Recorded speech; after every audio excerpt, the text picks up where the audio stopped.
Quand un apprenti pâtissier rencontre un apprenti carrossier, qu'est-ce qui se raconte? Évidemment, des histoires d'apprentis, mais avec une bonne dose d'imagination. Au CFA de Marzy, c'est dans la Nièvre, ils ont fabriqué une gabarre, un bateau traditionnel de la Loire. Là où les pâtissiers ont mis leur grain de sel ou de sucre, c'est sur le choix des matériaux. L'embarcation a été entièrement réalisée en sucre et en chocolat, le tout posé ce matin sur un coulis de Loire. Muriel Rousselin, Régis Guillon. C'est une cuvée exceptionnelle et très sucrée pour un bateau qui l'est tout autant. Une gabarre gourmande, bateau traditionnel de Loire, fabriqué avec 320 kg de sucre et imperméabilisé au chocolat. Un travail de plus de 100 heures réalisé par les apprentis pâtissiers et carrossiers. C'était assez difficile de peindre tous les petits recoins de ce qu'il y a à l'intérieur. Au début, j'y croyais pas trop parce que c'était quand même une idée assez compliquée quand même.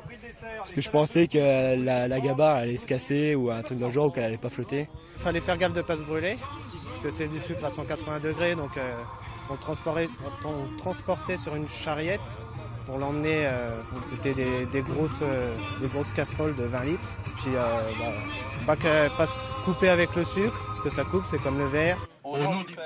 Et comme le bateau, la Marviate est fragile, et après la bénédiction, c'est la mise à l'eau. Et oh miracle, le bateau flotte.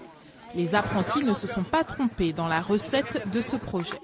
En amont, tout un tas de formateurs, surtout sur la partie scientifique, sciences physiques, ont travaillé avec d'autres apprentis sur l'étude de faisabilité pour la flottaison, pour tout ce qui est paramétrage, puisque se posait le problème effectivement de savoir quel était le poids, la dimension qu'il fallait donner à cette gabarre. 3 mètres de long et 90 cm de large plus tard, la star du jour est bel et bien le CFA polyvalent et l'apprentissage de plus en plus en vogue.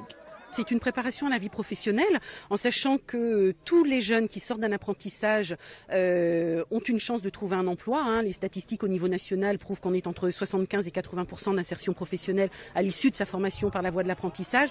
Donc on peut vraiment dire que c'est une voie royale. Si l'alliance entre chocolat et sucre plaît aux gourmands et surtout à la Loire, celle entre compétences et savoir-faire a bel et bien le vent en poupe.